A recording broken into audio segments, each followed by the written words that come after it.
அதிமுக ஓட்ட பாமர அதிமுக ஜனங்கள் ஓட்ட விஜயகாந்த் கருப்பு எம்ஜிஆர் பிரித்த மாதிரி, சிவப்பு எம்ஜிஆர் கமலஹாசன் ஆட்சி அமைப்பு பிரித்த மாதிரி நீங்களும் வந்து புதிய எம்ஜிஆர் ஜெயலலிதான்னு பாமர ஜனங்கள் ஓட்ட பிரிப்பீங்க. அது ரெட்டலை ஓட்டு தான் அதில் பிரியும். அப்போ அதிமுக வேட்பாளர் உங்கள் கேண்டிடேட்டை விலைக்கு வாங்கிடுவான். கேண்டிடேட்டை விலைக்கு வாங்கலைனாலும் உங்கள் கேண்டிடேட் கூட 4 பேர் எவெல்லாம் நிற்கிறாலும் அவனை ஈஸியாக விலைக்கு வாங்கிடுவான். புரியுது. அப்போ நீங்கள் தமிழ் தேசியம்னு ஒரு ஐடியாலஜியில் சீமான் இருக்கும்போது அங்கே யாரையும் விலைக்கு வாங்க முடியலையே. நாம் தமிழர் இதில் வந்து எல்லாரும் ஐடியாலஜிக்கல் கமிட்டடாக இருக்கிறாங்க. உங்கள்கிட்ட எல்லாருமே சந்தர்ப்பவாதி, கொள்கை இல்லாத கூடி கலையிற கூட்டமாக இருக்காப்புல. ஒருத்தர் நீங்கள் கேண்டிடேட் கொடுத்தா கூட அவரே வேலுமணி தங்கமணி போன்றவங்கள்ட்ட விலை போவார், கண்டிப்பாக போவார். சீமானுக்கு பெரிய பாசிட்டிவ் ஆகும். சீமான் நிரந்தர தலைவர், ஒரு லட்சியத்தோட கொள்கை உறுதியோட வேலுப்பிள்ளை பிரபாகரன் தமிழின தலைவர்னு நிறுவனம்னு சொல்லிக்கிட்டு போல்டா கடற்கரையில் உள்ள எம்ஜிஆர் ஜெயலலிதா சமாதியில் தூரத்துக்கு போடுறேன்னு ரொம்ப பெரிய போல்டா தில்லோட வந்திருக்கிறாரு. பிரேவ். நீங்கள் வந்து ஜனநாயக படம் அடித்ததுலேருந்தே பாஜக விஷயத்தில் சல்க் ஆகிட்டீங்க, டைல்யூட் ஆகிட்டீங்க, குரலே டல் ஆகி போச்சு. ஆதாரத்தோடு அதை என்னால் நிரூபிக்க முடியும். வர நாட்கள் அதையும் பேச வேணாம். அது மக்கள் மத்தியில் தெரியும் பாஜக விஷயத்தில் இவர் விழுந்துட்டாருன்னு. இல்லை எழுத்து தான் பேசி பாருங்க, சிக்கல் அது பிறகு 29 உங்களுக்கு வந்துடும்.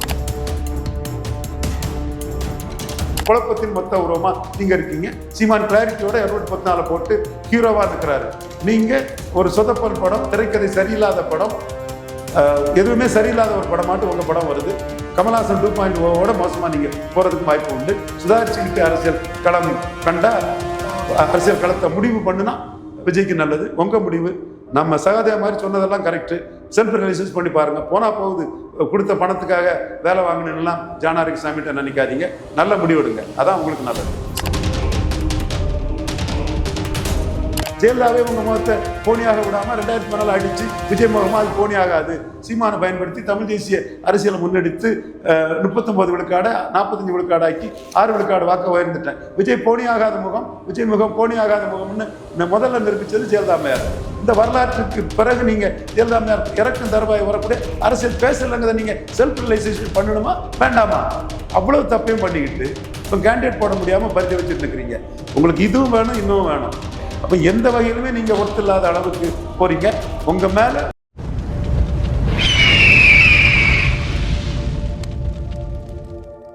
அரசியல் கருத நேயர்களுக்கு வணக்கம். இன்று நம்மோது நீங்கள் சிறப்பு இருந்தால் அரசியல் தலைவர் திரு ரவீந்திரன் துரைசாமி அவர்கள். வணக்கம் சார். வணக்கம் சார்.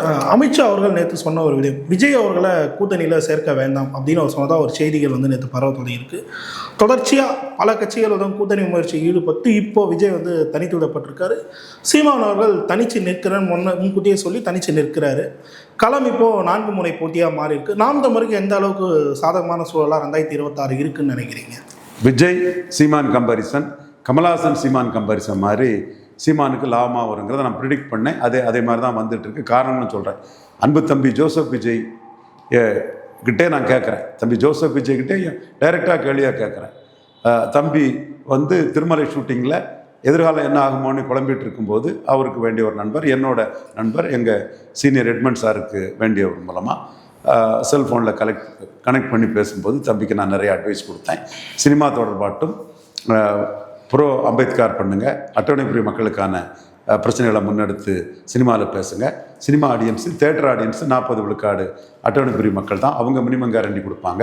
உங்களுக்கு மற்றபடி மினிமம் கேரண்டி இருக்குது. மினிமம் கேரண்டி இருந்து பெரிய வெற்றி கொடுத்தா மேலே வந்துடலாம். எம்ஜிஆர் ரஜினி எல்லாம் இந்த மாதிரி தான் வந்தாங்க.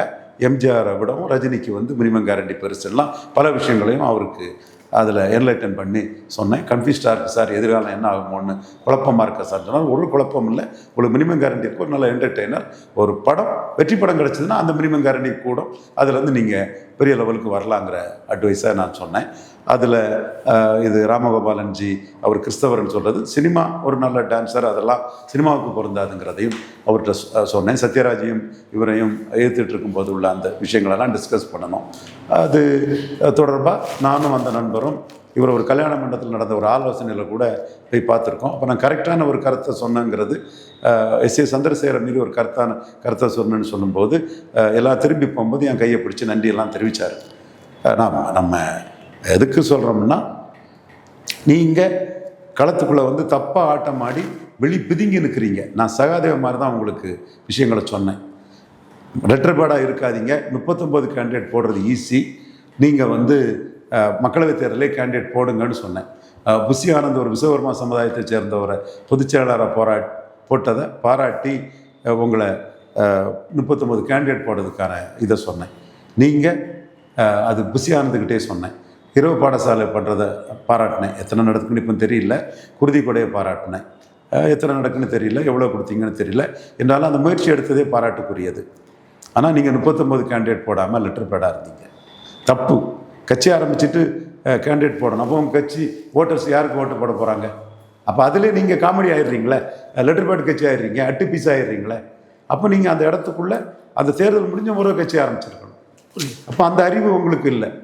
ஜோசியக்காரன் சொன்னானா, ஜான் ஆரோக்கியசாமி நீங்கள் கட்சி ஆரம்பிக்காம போனால் அவங்ககிட்ட இருந்து கோடிகளை ஆட்டையே போட முடியாதுன்னு, லெட்டர் பேடாக இருந்தாலும் பரவாயில்ல, அசிங்கப்பட்டாலும் பரவாயில்ல, கட்சி ஆரம்பிக்க வச்சுருவோம், அப்போந்தான் நமக்கு மார்க்கெட்டிங் பிராண்டிங்குள்ள பணம் வரும்னு ஜான் ஆரோக்கியசாமி பொய் தகவல் சொன்னானா, அல்லது ஏதாவது ஜோசியக்காரன் உங்கள் மண்டையை கழுவி ஜோசியத்தில் நம்பிக்கை உள்ள சினிமா நடிகை மாதிரி கட்சி ஆரம்பிச்சுட்டு லெட்டர் பேடாக இருக்க சொன்னான். கட்சி ஆரம்பிச்சு லெட்டர் பேடாக இருக்குது அசிங்கம்.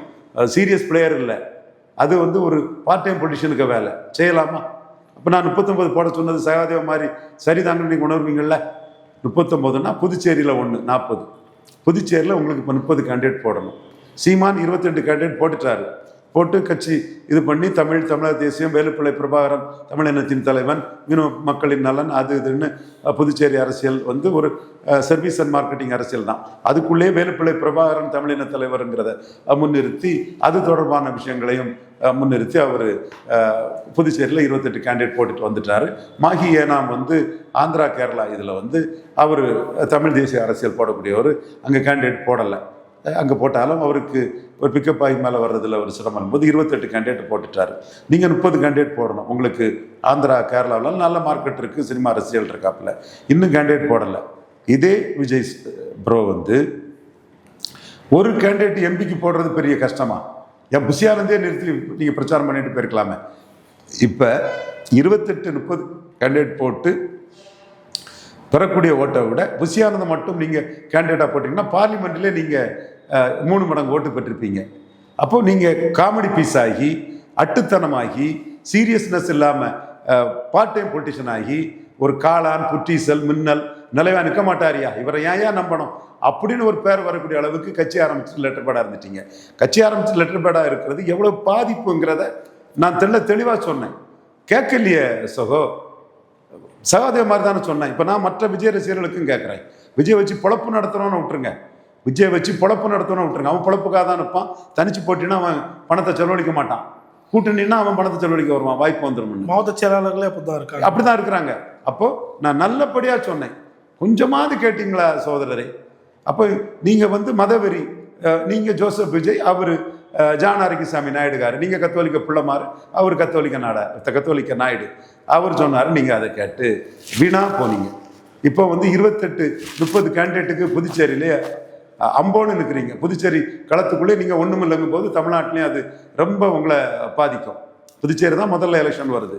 புதுச்சேரி களத்துக்குள்ளே நீங்கள் 23 இந்த மாதம் 23க்குள்ளே கேண்டிடேட் போட்டு முடிக்கணும். டேட் என்ன 18? 5 நாள் தான் இருக்குது. 5 நாள் தான் இருக்குது. 5 நாளில் நீங்கள் என்ன ஃபைனலிஸ்ட் பண்ணியிருக்கீங்க? மார்டின் சன்னு கூட உங்கள் ஒரு நிர்வாகி, அவருக்கு மைத்துனர், அவர் கூட நான் பார்த்துட்டு வரும்போது என்ன சொன்னோம்னா, ஒரு ஹோப் வரணும்னா 30 போடுங்க தம்பின்னு தான் சொல்லிட்டு வந்தேன். தெளிவாக 30 போடுங்க தம்பின்னு தான் சொல்லிட்டு வந்தேன். 30 போட்டால் தான் ஒரு ஹோப் வரும், குறைஞ்ச சீட்டு போட்டால் ஹோப் வராதுன்னு அவர் என்னவோ போயின்னு எடுத்து அதை காட்டி ஒரு அலையன்ஸுங்கிற மாதிரி போயிட்டார். ஓகே, அவர் கொஞ்சம் உழைச்சிருக்காரு. அதுக்கு ஏதோ பாண்டிச்சேரி பொலிட்டிக்ஸ் தக்கன பலன் நிரூபிக்காத அவருக்கு கொஞ்சம் பேரளவில் சீட்டு கொடுத்து கள வேலைகள் செஞ்சிருக்காருன்னு சொல்றீங்க. தம்பி கள வேலைகள் செஞ்சிருக்காரு கொஞ்சம்ன்றீங்க. எஸ், அது நிரூபிக்கல என்றாலும் பாண்டிச்சேரி டைப்புக்குள்ளே யாரோ அவரை கூட்டணிக்குள்ளே சேர்த்து ஒரு ஏதோ பண்ண மாதிரி ஒரு சூழல்கள் வருது. நீங்கள் புதுச்சேரி அரசியலில் சண்டியாகோ மார்டின் பண்ண அளவு கூட உங்களுக்கு இல்லை. புதுச்சேரி அரசியலில் மார்டின் ஆதவர்ஜனாவுக்கு மைத்துனர் பண்ண அளவு கூட உங்களுக்கு இல்லை. ஆனால் புதுச்சேரிக்குள்ளே நான் பார்க்கும் போதே தமிழ்நாட்டோட உங்களுக்கு பெரிய ரசிகர் பலம் இருந்து. அந்த ரசிகர் பலம் போதாது சகோதரரே. ரசிகன் பல ஜாதி இருப்பான், பல மதம் இருப்பான், பல மொழி பேசக்கூடிய இருப்பான், பல கட்சியில் இருப்பான். அவனெல்லாம் ஒன்றிணைச்சு நீங்கள் ஒரு மக்களவை தேர்தலில் ஒரு கேண்டிடேட் போட்டிங்கன்னா கொண்டு வந்திருக்கலாம். நீங்கள் ஏன் மக்களவை கேண்டிடேட் போட்டீங்க? அந்த விஷத்தனமான advice by John Arokiasamy Naidu. பணத்தை வாங்கிக்கிட்டு உங்கள் நன்மைக்கு தானே சொல்லணும். ராகுல் காந்தி பாதிப்பு வரும்னு ஒரு அட்வைஸ் கொடுத்து உங்களை மதவெறியில் கவிழ்த்தாருன்னா எப்படி உருப்படுவீங்க? இன்னைக்கு கேண்டிடேட் இல்லாமல் இருக்கிறீங்க. ஒரு கேண்டிடேட்டு புதுச்சேரியில் போகிறது ஈஸி, 30 கேண்டிடேட் புதுச்சேரியில் பிடிக்க முடியாமல் திணறீங்களா? இதைத்தானே ரவீந்திரன் துரைசாமி சொன்னான். சும்மா ஜானாரிசாமி நீங்க கொடுத்த 10 கோடியிலேயே ஆட்களை பிடிச்சி பொய்யும் புரட்டும் சொல்லி அதையே நம்பி ஏமாந்துருந்தீங்க. மீண்டும் சொல்றேன், அசிங்கப்பட்டு கேவலப்படுறதோட விலகி போறதே உங்களுக்கு நல்லது விஜய் ப்ரோ. இதுதான் கள அரசியலா யதார்த்தத்தை நான் பார்க்குறேன். அடுத்து பாண்டிச்சேரியில் நீங்கள் அசிங்கப்பட்டுருவீங்க. அடுத்து நீங்கள் தமிழ்நாட்டுக்கு வரணும். பாண்டிச்சேரி எந்த இடம்? எம்ஜிஆர் ஆட்சியை பிடிச்ச இடம். அங்கே உங்களுக்கு கேண்டிடேட்டே இல்லை. மக்கள் தலைவர் எம்ஜிஆர் ஆட்சியை பிடிச்ச இடத்துல உங்களுக்கு கேண்டிடேட்டே இல்லை. அதுவும் எம்ஜிஆரும் கொஞ்சம் ஒரே சீட்டு இதில் தான் பிடிச்சார். ரொம்ப ஒன்றும் ஸ்ட்ராங்காக பிடிக்கல, ஒரு ரொம்ப தின் மெஜாரிட்டியில் தான் பிடிச்சிட்டாரு. அது நம்ம ஒத்துக்கணும். அவர் திமுக பிளவுபடுத்தி பிடிச்சிட்டாரு. பட் உங்களுக்கு ஒன்றுமே இல்லை, நான் ஸ்டார்டர், பிக்கப்பே ஆக மாட்டேங்குது. ஒரு எம்பி போட்டிருந்தா பிக்கப் ஆயிருக்கும்ல, சொன்னோம்ல, சொன்னலங்க. சகாதேவ மாதிரி நல்லது தானுங்க சொன்னோம். இப்போ எப்படிங்க நீங்கள் புதுச்சேரியில் கேண்டிடேட் கண்டுபிடிச்சிருந்தீங்க? ஒரு நயவஞ்சகத்தனமான ஆலோசனையில் உங்ககிட்ட பணத்தை வாங்கிட்டு ராகுல் காந்திக்கு மேலே பாசத்தில் ஆலோசனை பண்ண கொடுத்த ஒருத்தரை நம்பி நீங்களும் ராகுல் காந்தின்னு மதவெறியில் முடிவெடுத்து வீணா போயிட்டுருக்கீங்க. இதுதான் புதுச்சேரியில் உங்கள் நிலைமை. அடுத்து தமிழ்நாட்டில் 39 கேண்டிடேட் போட்டிருக்கலாம். லெட்டர் பேட் கட்சி, காளாம், புற்றீசல், கமலஹாசன் 2.0. கமலஹாசனாவது பார்லிமெண்ட்டுக்கு முன்ன கட்சி ஆரம்பிச்சு 39 கேண்டிடேட் போட்டுட்டாரு. கமிலா நாசர், வடதமிழகத்தில் மௌரியா, ஒரு போலீஸ் ஆஃபீஸர், கொஞ்சம் டெரரான போலீஸ் ஆஃபீஸர் தான். என்கிட்டே ஒருக்கா நக்கீரனில் உதயன்னு ஒரு தம்பி இருந்தான். அப்போ நம்ம கொஞ்சம் பரபரப்பாக இருக்கும்போது ஏதோ ஒரு விஷயத்தில் அவன் பேசினான். ரவீந்திரன் நீங்கள் பாருங்கன்னு ஏதோ பேசும்போது, வரட்டு பார்க்கலாம், ஆனால் ஒரு குறிப்பிட்ட வடசென்னையில் உள்ள எங்கள் கம்யூனிட்டி சேர்ந்த ஒரு பெரிய தாதா டைப் ஆளுகிட்ட அவருக்கு ரெக்கமெண்ட் பண்ணானா வராண்டான்ங்கிற மாதிரி அதை சொன்னாப்புல. ஸோ அவர் கொஞ்சம் நேர்மையான கொஞ்சம் அனஸ்டான ஒரு அதிகாரியாக இருந்தவர் தான். கமல்ஹாசன்கிட்ட வந்தார். மௌரியா அவர் ஒரு கேண்டிடேட்டாக வந்தார். தென்சென்னையில் ஒரு ஐஏஎஸ் ஆஃபீஸர் நல்லாவே ஓட்டு எடுத்தார், அவர் வந்தார். மத்திய சென்னையில் ஃபிலிம் ப்ரொடியூசர் கமிலா நாசர், ஒரு குணச்சித்திர நடிகர், ரொம்ப காலமாக குணச்சித்திர நடிப்பில் நடிச்சுட்டு இருக்கக்கூடிய ஒரு பிரபல நடிகர் நாசர். அவருடைய மனைவி திருமதி கமிலா நாசர் அம்மையார், அவங்க ஒரு கேண்டிடேட்டு. ஸ்ரீபெரும்புதூரில் ஒரு பவர்ஃபுல் கேண்டிடேட். மதுரையில், கோயம்புத்தூர் ஒரு தொழிலதிபர். இப்படி அவர் ஒரு 38-39 கேண்டிடேட்ல ஒரு தொகுதி போடலை. அதில் தான் ஒரு கருத்து கணிப்புக்காரன் நிற்காத இடத்துலையே கருத்து கணிப்பு போட்டு அருண் கிருஷ்ணமூர்த்தின்னு ஒருத்தன் எக்ஸ்போஸ் ஆனான். அவன் தான் சீமானுக்கு 4 போட்டு 8 சீமான் வாங்கி அது பிறகு இந்த கருத்து கணிப்பு பண்ணிட்டு இருப்பானான்னு தெரியல, மோசடி கருத்து கணிப்புகள். ஸோ இந்த கட்டத்துக்குள்ள 38 எம்பிக்கள் கேண்டிடேட் போட்டு அவராது நின்னார். அவரை விட நீங்கள் மோசமான நிலைமையில் கேண்டிடேட் செலெக்ஷனில் மக்களவையிலே நீங்கள் எக்ஸ்போஸ் ஆகிட்டீங்க. என்னமே நீங்கள் சட்டமன்றத்தில் எப்படி 214 போட்டு விடுவீங்க? பாண்டிச்சேரியிலே திணறக்கூடிய நீங்கள் எப்படி தமிழ்நாட்டில் போட்டுக்கிடுவீங்க? பிரிஞ்சு அரசியலை விட்டு விலகிறது உங்களுக்கு மானம். இன்னொன்று, உங்கள்கிட்ட நிற்கிறவன் எப்படி, என்ன கொள்கையில் நிற்கிறான், என்ன கொள்கையில் உங்கள் கூட நிற்கிறான்? உங்கள் பாப்புலாரிட்டியை மட்டும் வச்சுட்டு எப்படி அரசியல் நிற்கும்? சரத்குமார் ராதிகா பாப்புலாரிட்டியை வச்சு என்ன ஆச்சு? திருமங்கலத்தில் எம்ஜிஆருக்கும் நாடியில் விட்டு சரத்குமாருக்கும் நாடியில் விட்டுருந்தாங்க. என்ன கூட்டம் ராதிகாவுக்காகலாம். சூப்பர் ஸ்டார் அவங்க இதுங்க சின்னத்துறையில். இன்றைக்கும் தாய்க்கிழவி அவங்க பெரிய மிகப்பெரிய குணச்சித்திர நடிகை. பெரிய அளவில் அவங்களே ஒரு வயசான கேரக்டரில் ஒரு நடிகை நடித்து அவங்க இந்த அளவுக்கு சத்திட்டுனா இது ஒரு பெரிய குணச்சித்திர வரலாற்றில் ஒரு பெரிய பாராட்டுக்குரியவங்க. மனசார நம்ம பாராட்டுறோம். எத்தனையோ படங்கள் அவங்க நடிச்சிருக்காங்க. அன்னைக்கு சீரியல்லையும் அவங்க ஆளுமையோட ஒரு ப்ரொடியூசராக நின்று சாதிச்சவங்களுக்கு என்ன கூட்டம் ஓட்டு எங்கே இல்லை. அப்போ ஐடியாலஜி இல்லாமல் ஓட்டு வராது. உங்கள்கிட்ட ஐடியாலஜியும் கிடையாது. ஒரு நெகட்டிவ் இருக்குது. நெகட்டிவ் வச்சு எப்படி ஓட்டு வரும்? அப்போ நீங்கள் இந்த துக்ளக்குதையா, நான் சொன்னது துக்ளக்குதையாவுக்கு கருத்து கணிப்பு கூட நான் சொல்லலை. நான் சொன்னது களத்துக்குள்ளே உங்களுக்கு ஆள் இல்லை, கேண்டிடேட் இருக்காதுன்னு தான் நாம் சொன்னோம். என்ன ஆச்சு? இப்போ உங்களை எல்லாருமே தூக்கி விட்டு ஏற்றி பேசி புதுச்சேரியில் கூட்டத்தை பார்த்தாலாம் நீங்கள் இது பண்ணீங்க. என்ன ஆச்சு? கடைசியாக ரங்கசாமி உங்களை காட்டி பாஜக கிட்ட பேரம் பேசினானே தவிர உங்களுக்கு என்ன கிடைச்சி? அதில் கடைசியில் ஏமாந்துட்டீங்க. அப்போ நம்ம சொன்னது மாதிரி யாருக்கு பாதிச்சாருன்னா, யார் எப்படி போனான்னா, ராகுல் காந்தி உங்களை காட்டி 3 சீட்டு ஸ்டாலின்ட்ட ஏற்றி வாங்கிக்கிட்டு உங்களை அம்போன்னு விட்டுட்டு போயிட்டாரு. மல்லிகார்ஜுன கார்கே பலம் நிரூபிக்காதவருக்கு என்னையா இருக்குது, எப்படியா ஓட்டை டிரான்ஸ்ஃபர் பண்ண முடியும்னு மல்லிகார்ஜுன கார்கேயும் சிதம்பரம் ராகுல் காந்தியை அடித்து தள்ளிட்டாரு. 14 எம்எல்ஏக்களை கையில் எடுத்து தமிழ்நாடு காங்கிரஸ் சிதம்பரம் மல்லிகார்ஜுன கார்கே வழியில் தான் இருக்குது. ராகுல் காந்தி கிட்ட பெருசாக இல்லைங்கிற மாதிரி அன்னைக்கு 96 நரசிம்மராவ மூப்பனார் காலி பண்ண மாதிரி இந்திரா காந்தி குடும்பத்தை சேர்ந்த ராகுல் காந்தியையே சிதம்பரமும் மல்லிகார்ஜுன கார்கேயும் பவர் பாலிட்டிக்ஸ் பண்ணி அவங்க கருத்து எடுபடாத அளவுக்கு பலம் நிரூபிக்காத விஜயை வச்சு ஒன்றும் பண்ண முடியாதுன்னு ராகுல் காந்தி உங்களை கைவிட்டுட்டாரு. பலம் நிரூபிச்சிருந்தா கைவிட்டிருப்பாரா? நீங்கள் ராகுல் காந்திக்காக தானே நிற்கல, ராகுல் காந்திக்காக தானே சீமாங்கிட்டே சொல்லுவார் ஜான் ஆரோக்கியசாமி, பார்லிமெண்ட் தேர்தலாக்கும் ராகுல் காந்தி தான், ராகுல் காந்தி தான், ராகுல் காந்தி தான். நீ என்ன டேஸ் கட்சி ஆரம்பிக்கிற? ராகுல் காந்தி தான், ராகுல் காந்தியான்னு சொல்லதுக்கு அவங்க காங்கிரஸ்ல போய் சேர்ந்துட்டு போய் தொலையலாமே. அப்போ எதுக்கு நீங்கள் கட்சி ஆரம்பிக்க? சீமான் தான் சொன்னார், திமுகவும் அண்ணா திமுகவும் காங்கிரஸ் பாஜக ஊதுவலை ஒட்டுநிலைகள் தொங்கு சதைகள்னு அடிச்சு நின்னார். ஜான் ஆரோக்கியசாமி 4 விழுக்காடு தான் வரணும்னாப்புல 8 விழுக்காடு எடுத்து ஜான் ஆரோக்கியசாமி முகத்தில் 8.22 எடுத்து கரிய பூசினார் சீமான். அப்போ நீங்கள் அந்த பண்ணது தவறு. காரணம் மோடி மேல உள்ள வன்மம். அதனால இப்போ என்ன பிரச்சனை ஆயிட்டு, ஜனநாயகம் இன்னும் தேர்தல் கமிஷன் பார்த்து தான் கொடுக்கணும். தேர்தல் வர்றது வர ஜனநாயகம் ரிலீஸ் இல்லை. தேர்தலுக்கு ஜனநாயகம் வச்சு ஒன்றும் பண்ண முடியாது.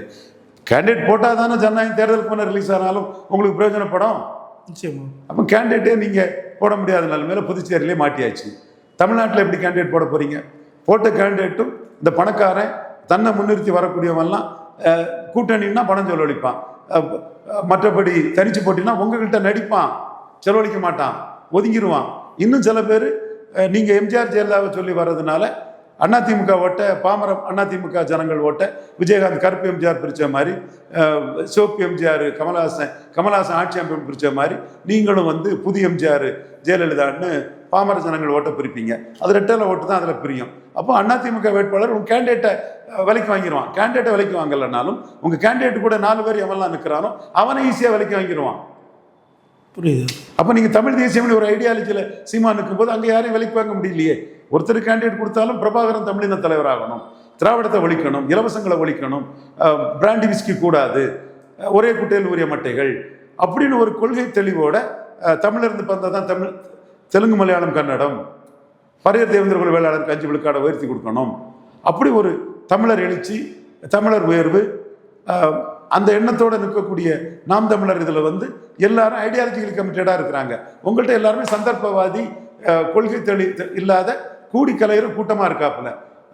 ஒருத்தருக்கு நீங்கள் கேண்டிடேட் கொடுத்தா கூட அவரே வேலுமணி, தங்கமணி போன்றவங்கள்ட்ட விலை போவார். கண்டிப்பாக போவார், கண்டிப்பாக போவார். நான் ஒன்றும் பொய்யா சொல்லலை. ஏட்டு சொரக்கா இங்கே ஊடகத்தில் பேசுறது வேற, கள அரசியலுங்கிறது வேற. அப்படி சில இடங்களில் கேண்டிடேட் விலைக்கு போக முடியலனாலும் கேண்டிடேட் கூட நிற்கிறவனும் ஒரு ப்ரெட்டானிட்டியோட இருக்க மாட்டான். ஒரு விஜயை பிடிக்கும் எல்லாத்துக்கும், அதை தாண்டி அங்கே கொள்கையும் கிடையாது, குடச்சக்கரமும் கிடையாது. ஸோ அவனும் விலை போவான். ரொம்ப மோசம் பெறுவீங்க. 39 கேண்டிடேட் பார்லிமெண்ட்னா ஈஸி, பார்லிமெண்ட் என்ட்ரி தான் ஈஸி. டைரக்ட் அசம்பிளி என்ட்ரிங்கிறது தப்பு. நான் சொன்னேன், கேட்கல, படாத பாடுபடுறீங்க. அடுத்தால வரும்போதே ராகுல் காந்திக்கு ஆளுங்கிறதுனால மோடி அடிக்கிறாரு. அதுவும் 8ஆம் தேதி சொல்லி தான் அடித்தோம், மோடிக்கு ஆளுங்கிறதுனால அடித்தோம். இப்போவாது புரியுங்க. நீங்கள் நானே உங்கள் சர்க்கார் படத்தை 3 தடவை பாட்டேன், ஸ்டைலிஷாக பெர்ஃபார்ம் பண்ணியிருந்தீங்க. அது நான் மனப்பூர்வமாக தானே சொல்கிறேன். மிகப்பெரிய டான்ஸர், மிகப்பெரிய பெர்ஃபார்மர், அதெல்லாம் எந்த மாற்றமும் இல்லை. இப்போ அடுத்து நீங்கள் விக்கிரவாண்டியில் போலரைசேஷனை உடைச்சிருக்கணும். போலரைசேஷனை உடைக்காத விளைவு 70 தொகுதியில் உங்களுக்கு கேண்டிடேட்டே நம்ம கிடைக்க மாட்டான். கிடைச்சாலும் நான் ஸ்டார்டராக இருக்கும், தாக்கு பிடிக்க முடியாது. இப்போ களத்தில் கேண்டிடேட் இல்லாமல் துக்ளக்கு இதே எழுதி என்னையா பிரச்சனை, துக்ளக்கில் எழுதி என்னையா பிரயோஜனம்? என்னப்பா நீங்கள் இவ்வளவுக்குள்ள அட்டு பீசுங்களாக இருக்கிறீங்களே. தெளிவாக தான் நான் சொல்கிறேன். நீங்கள் விக்கிரவாண்டி போலரைசேஷனை ஸ்டாப் பண்ணியிருக்கணும் சொன்னேன்னா. நீங்கள் விக்கிரவாண்டியில் போலரைசேஷன் தானே காசு பணத்துக்கு ஓட்டு போட்டான்னா 50 பூத்தில் வீரவண்ணி எப்படி மாம்பழத்துக்கு அதிக ஓட்டு வர வச்சான்? புரியுது. வன்னியர் சமுதாயம் கவர்மெண்ட் இதை எதிர்த்து 50 பூத்தில் எப்படி இது பண்ணா? எடப்பாடிக்கு ஈரோடு கிழக்கில் 2 பூத்து தானே மெஜாரிட்டி கிடச்சி. ரெட்டாலைக்கு கை சின்னத்தை எதிர்த்து 50 பூத்தில் உதயசூரியனை எதிர்த்து டாக்டர் ஐயாவும் அன்புமணியும் லீட் பண்ணிட்டாங்களா. போலரைசேஷன் வந்தது. போலரைசேஷன் வரும் நான் சொன்னேன், சீமான்ட்டே சொன்னேன். நீங்கள் பொய்யா ஒரு கற்பனை கடையை சொல்லிட்டு இருந்தீங்க. ஆன்லைன் ஓட்டர்ஸ் 50,000 பேர் இருக்கான், 20 விழுக்காடு ஓட்டு இருக்கு, ஒரு புண்ணாக்கம் கிடையாது, கருப்புழுதியும் கிடையாது. என்ன ஆச்சு? சீமானே சொன்னார், அண்ணன் தம்பின்னு சேர்ந்தா உதயநிதி ஸ்டாலினை விட்டுருவோமான்னாரு. என்ன ஆச்சு? ஒன்றுமே, உங்களை வச்சு ஒன்றுமே இல்லை. போலிங் கூட்டிட்டு திமுகவுக்கு போலிங் கூட்டிட்டு நோட்டாவுக்கு ஓட்டு குறைஞ்சி போச்சு. நீங்கள் கள்ளக்குறிச்சி சாராவி சாவை பார்த்ததோட எஃபெக்ட் நெல்லு ஒன்றுமே இல்லை, வேஸ்ட்டு. அப்போ நீங்கள் இதுக்கு முன்னாடி உங்கள் முகம் போனியாகாத முகம், ஜெயலலிதாவே உங்கள் முகத்தை போனியாக விடாமல் 2014 அடித்து விஜய் முகமாக அது போனி ஆகாது, சீமானை பயன்படுத்தி தமிழ் தேசிய அரசியலை முன்னெடுத்து 39 விழுக்காடு 45 விழுக்காடாக்கி 6 விழுக்காடு வாக்க உயர்ந்துட்டேன். விஜய் போனி ஆகாத முகம், விஜய் முகம் போனி ஆகாத முகம்னு முதல்ல நிரூபித்தது ஜெயலலிதா அம்மையார். இந்த வரலாற்றுக்கு பிறகு நீங்கள் ஜெயலலிதா அம்மையார் இறக்கும் தருவாய் வரக்கூடிய அரசியல் பேசலைங்கிறத நீங்கள் செல்ஃப் ரியலைசேஷன் பண்ணணுமா வேண்டாமா? அவ்வளவு தப்பையும் பண்ணிக்கிட்டு இப்போ கேண்டிடேட் போட முடியாமல் பரிதி வச்சுட்டு இருக்கிறீங்க. உங்களுக்கு இதுவும் வேணும் இன்னும் வேணும். சகாதேவ மாதிரி சொன்னவன் கருத்தெல்லாம் ஆர்எஸ்எஸ்காரன் ஜான ஆரோக்கியசாமிக்கு துர்போதனையில் நீங்களும் மதவெறியில் அரசியல் பண்ணி மாட்டிக்கிட்டு இருக்கிறீங்க. அது புதுச்சேரியில் வந்து பேசுனீங்களே ஜான ஆரோக்கியசாமிக்கு லாகா இல்லைன்னு. லாகா இல்லாமல் பண்ணது யார்? ரங்கசாமி. பிஜேபி அவங்களுக்கு மந்திரி சபை கொடுத்துருக்கு. ஏற்கனவே ரிச்சர்டு வாங்கியிருக்கணும் மகன், அவர் அப்பாவுக்கு இல்லாமல் நமக்கு என்னென்னு விட்டதுனால கடைசியாக மந்திரி கொடுத்துருக்காங்க. லாகா கொடுக்க வேண்டியது ரங்கசாமி, என்ஆர் காங்கிரஸ். அவரு கொடுக்கல. நீங்க அங்க போய் பிஜேபி ஏசிட்டு இருந்தீங்க. கடைசியில் ஜனநாயகம் படம் அடிக்கு பிறகு பிஜேபி ஏசுறதையும் நீங்க விட்டுட்டீங்க. அப்ப எந்த வகையிலுமே நீங்க ஒருத்தர் இல்லாத அளவுக்கு போறீங்க. உங்க மேல ஒரு மேடு கிரௌட் ரஷ் இருக்குது. அது நான் மீண்டும் சொல்றேன், ஜெயலலிதா அடிச்சாங்க, எதிர்க்க முடியல, உங்க மேல பற்றுதல் வந்து தலைவா படத்துல. அடுத்து ஐடி ரேட்ல அடிச்சாங்க, எதிர்க்க முடியல, பற்றுதல் வந்தது. அடுத்து சர்க்கார்ல எடப்பாடி அடிச்சாரு, பற்றுதல் வந்து. இப்படி ஒரு பற்றுதல் உள்ள உங்க ரசிகர் கூட்டம் கிடக்குது. அதை தாண்டி மீதி அதுல இருக்கிறவங்கலாம் சந்தர்ப்பவாதி அரசியல் வியாபாரி. இந்த சந்தர்ப்பவாதி அரசியல் வியாபாரிகளை வச்சுக்கிட்டு வியாபாரம் பண்ண முடியாது. ஜோசப் விஜய் ரொம்ப மோசமான நிலைமை வரும். துக்ளக் இதையாவுக்கு சொல்றேன், கருத்து கணிப்பு அத்தனை பார்ட்டிக்கும் சொல்றேன், இது வியாபார கூட்டம். களத்துக்குள்ள நிற்க மாட்டான், கள அரசியலில் ஓடிடுவான், விலை போயிடுவான், ஒழுங்காக நிற்கவும் மாட்டான், பணமும் செலவழிக்க மாட்டான். புதுச்சேரியில் நீங்கள் பாடம் படிச்சுக்கிட்டு விலகி போகிறது விஜய்க்கு நல்லது. இதுதான் விஜய் பற்றி என்னோட கணிப்பு. மீண்டும் சகாதேவ மாதிரி சொல்கிறேன், 39 போட சொன்னேன், ஏமாந்துட்டீங்க. புதுச்சேரியில் எம்பி கேண்டிடேட் போட்டிருக்கலாம், இப்போ பரிதவிக்கிறீங்க 30 எம்எல்ஏ இல்லாமல். விக்கிரவாண்டியில் களத்தில் நின்று இருக்கலாம், நீங்கள் நிற்காம போலீஸ் ஸ்டேஷனில் வட தமிழகத்தில் ஒன்றுமில்லாமல் போக போகிறீங்க. அடுத்து வன்னியர் பரையல் போலீஸ் ஸ்டேஷனில் நீங்கள் தாக்கு பிடிச்சிட மாட்டீங்க. அடுத்து நீங்கள் ஜாதி கட்சியோட கூட்டணி இல்லைன்னு ஃபர்ஸ்ட்லேயே தெளிவாக நின்று இருக்கலாம். திருமாவளவனுக்கு ஒரு வாழ்த்து, திருமாவளவன் உங்களை உதறிட்டு போயிட்டார். அன்புமணிக்கு ஒரு வாழ்த்து. வட தமிழகத்தில் ஸ்டாலினோட பெரிய தலைவராக சேலம், தருமபுரி, விழுப்புரம், சிதம்பரம், கள்ளக்குறிச்சி, நாமக்கல்ல எடப்பாடி நிற்கிறாருன்னு. தமிழக அளவில் ஸ்டாலினுக்கு இணையாட்டு இல்லை. ஆனால் இந்த பகுதிகளில் எடப்பாடி நிற்கிறாருன்னு அன்புமணி நீங்கள் பன்னீர் தெளிச்சும் அவர் சந்தானம் பூசாமல் எடப்பாடி பின்னாடியே போயிட்டார். திருமாவளவன் ஸ்டாலின்ட்டு ஸ்ரீகாந்த் பண்ணி நின்றுட்டார். போலீஸ் ஸ்டேஷனில் என்ன பண்ணுவீங்க? அப்போ நீங்கள் கரெக்டாக என் அட்வைஸை எடுத்து விக்கிரவாண்டிலே போலீஸ் ஸ்டேஷனில் உடச்சிருக்கணுமா இல்லையா? யோசித்து பாருங்க விஜய். விவரமே இல்லாதவங்களுக்கெல்லாம் பணத்தை கொட்டி கொடுத்து ஏமாந்து உங்கள் இமேஜ் தான் அடிபட்டு போயிருக்கு. இப்போ அடுத்து இப்போ சொன்னோம் இல்லையா, ஜாதி கட்சியோட கூட்டணி கிடையாதுன்னு விஜய் அந்த மாதிரி அனௌன்ஸ் பண்ணியிருக்கணும். கூட்டணி நிற்பீங்க, கடை விரித்தேன்னு கொள்வார் இல்லை, யார் வந்திருக்கா? சீமான் சொன்னதானே கரெக்டு.